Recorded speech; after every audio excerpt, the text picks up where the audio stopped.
अस्सलाम वालेकुम and welcome to accounting online classes. आज हम चैप्टर नंबर 3 करेंगे जनरलाइजिंग, जिसका आज हम क्वेश्चन नंबर 7 को समझने की कोशिश करेंगे और क्वेश्चन नंबर 8 मैं आपको करके दिखाऊंगी। तो चलो अपनी वीडियो को स्टार्ट करते हैं।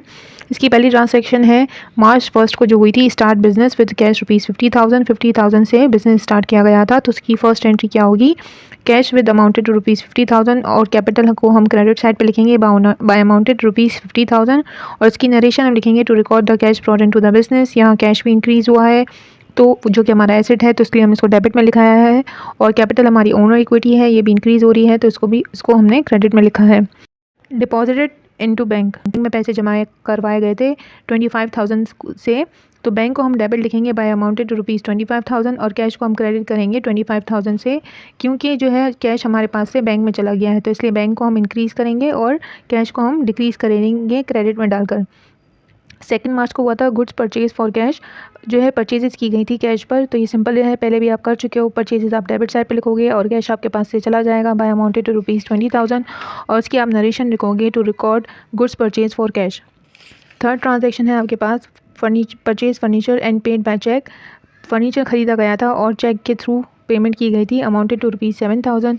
तो आप फर्नीचर जो है वो रीसेल के लिए नहीं है, इसलिए डायरेक्ट हम फर्नीचर के नाम से ही लिखेंगे और फिर बैंक में से हमारे पास पैसे चले जाएंगे, क्योंकि हमने चेक दिया है, तो इसलिए हम बैंक को क्रेडिट करके यहाँ पर दिखाएंगे। फर्नीचर हमारा एसेट है, उसे हमने ख़रीदा है, तो इसलिए यहाँ पे क्या आएगा? इंक्रीज़ हो रहा है, तो डेबिट साइड पे जाएगा और इसकी नरेशन हम लिखेंगे to record purchase furniture and paid by cheque. Fifth transaction है हमारी sold goods for cash amounted to ₹8,000।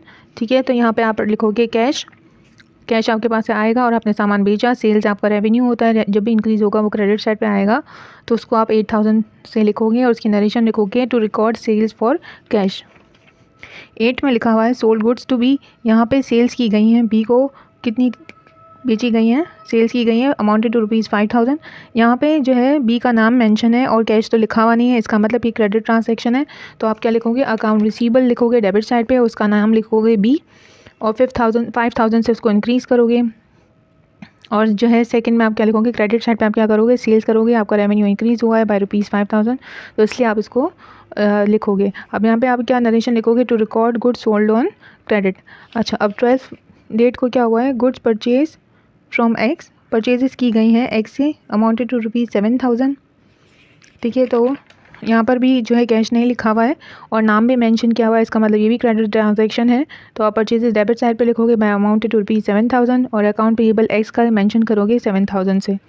ठीक है, अब 14 क्या है? गुड्स रिटर्न टू एक्स, जिसे हमने क्रेडिट पे परचेज़ किया था यानी एक्स से, उसको हमने रिटर्न की है गुड्स अमाउंटेड टू ₹2,000।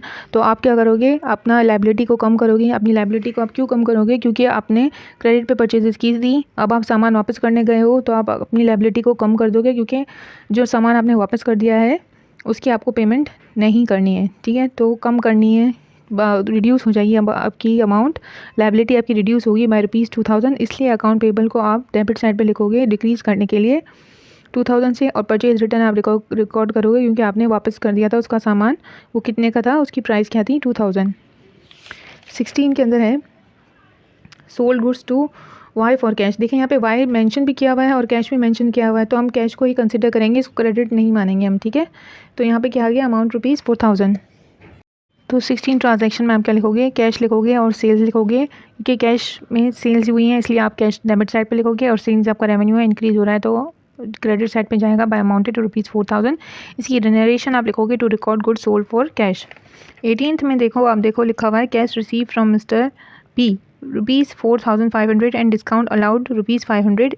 अब यहाँ पर क्या हो रहा है? फॉर एग्जाम्पल कोई आपसे क्रेडिट पे 5,000 से जो आपका सामान लेकर गया, तो आपने उसका अकाउंट रिसीवेबल ओपन कर लिया, उसने क्रेडिट पे आपसे लिया है, तो आपने अकाउंट रिसीवेबल लिखा और लिखा आपने कि सेल्स लिखी आपने। ठीक है, स्टार्ट में क्या आपने सेल्स की हैं लेकिन क्रेडिट पे की हैं, तो इसलिए आपने अकाउंट रिसीवेबल 5,000 से उसका ओपन किया।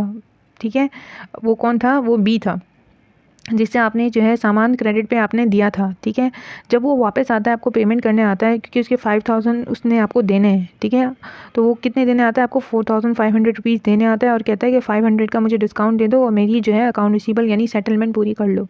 तो आप क्या करोगे? अकाउंट रिसीवेबल को आप 5,000 से क्लोज करोगे, 500 आप डिस्काउंट लिखोगे, सेल्स डिस्काउंट उसको डेबिट साइड पर लिखोगे और कैश आपके हाथ में कितना आया? 4,500 आप ये लिखोगे। यहाँ पर भी यही बता रहे हैं, ऊपर बी ने आपसे कितना सामान लिया था क्रेडिट पे 5000 का। जब वो आपको पेमेंट देने आता है तो वो कितनी देता है, 4500 कैश आपके हाथ में देता है और 500 का आपसे डिस्काउंट मांगता है। तो आपके पास कैश कितना आया, 4500। आपने सेल्स डिस्काउंट जो कि हम डेबिट में ही लिखते हैं 500 आप वहाँ लिखोगे और अकाउंट रिसीवेबल इसका क्रेडिट में डाल के क्लोज कर दोगे, क्योंकि 5000 से उसने कंप्लीट अपनी सेटलमेंट आपसे करवा ली और इसीलिए इसकी नरेशन में लिखा हुआ है to record full settlement of B. अब 20 ट्रांजैक्शन में क्या दिया हुआ है, withdraw from bank for private use. Private use के लिए पैसे निकाले गए 1500 से, तो आप ड्राइंग लिखोगे डेबिट साइड पे और क्रेडिट साइड पे आप क्या लिखोगे, बैंक, क्योंकि बैंक में से पैसे 1500 निकल गए। आप इसकी नरेशन क्या लिख सकते हो, to record cash withdraw from bank for personal use. आप ये भी लिख सकते हो to record drawing for personal use. 22 March को क्या हुआ था, withdraw from bank for use in the business. Business के इस्तेमाल के लिए 1000 रुपीज़ निकाले गए थे, तो आप क्या करोगे, बैंक में को क्रेडिट करोगे, यानी आपके पास पैसे आ गए और बैंक में से पैसे निकल गए। 26 मार्च को क्या हुआ था, पेमेंट हुई थी टेलीफोन बिल की, जिसकी अमाउंट क्या रुपीज़ थी 500। तो आप टेलीफोन बिल एक्सपेंस लिखोगे 500 और कैश आपके पास से चला जाएगा 500, क्योंकि पेड लिखा हुआ है। 27 ट्रांजैक्शन में लिखा हुआ है cash paid to X in full settlement for his account rupees 4500। अब एक्स का क्या हिसाब किताब है आपके पास।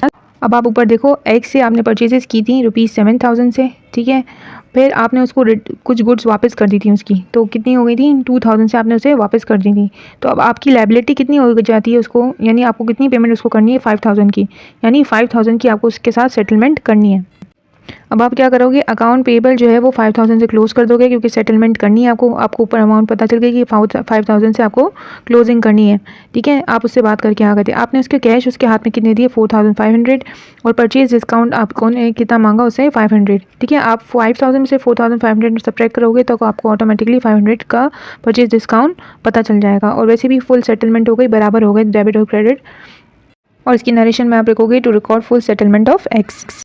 31 को आपने स्टेशनरी के लिए पेमेंट की, रेंट के लिए और सैलरीज़ के स्टाफ के लिए पेमेंट की। स्टेशनरी के लिए आपने 500 पेमेंट की, रेंट के लिए 2000 और सैलरी स्टाफ को दी गई 3000। इन तीनों को डेबिट साइड पे लिखेंगे और क्रेडिट साइड पे टोटल करके लिख देंगे, कैश आपके पास से चला जाएगा। आप तीनों एक्सपेंसेस को चाहो तो अलग अलग कैश के साथ अलग अलग भी करके लिख सकते हो और एक साथ करना चाहो तो एक साथ भी लिख सकते हो। उन्होंने तीनों एक्सपेंस को एक साथ डेबिट में लिखा, उसका टोटल करके कैश को क्रेडिट कर दिया। क्वेश्चन नंबर 7 मैं आपको समझा चुकी हूँ। क्वेश्चन नंबर 8 मैंने करके दिखाया हुआ है, इसमें मैंने वीडियो डाली है, आप चेक कर लीजिएगा लास्ट में। होप आपको सब अच्छे से समझ आया होगा। अगर आपको वीडियो अच्छी लगी है तो काइंडली लाइक करिए, शेयर करें और सब्सक्राइब करना मत भूलिएगा। ओके, अल्लाह हाफ़िज़।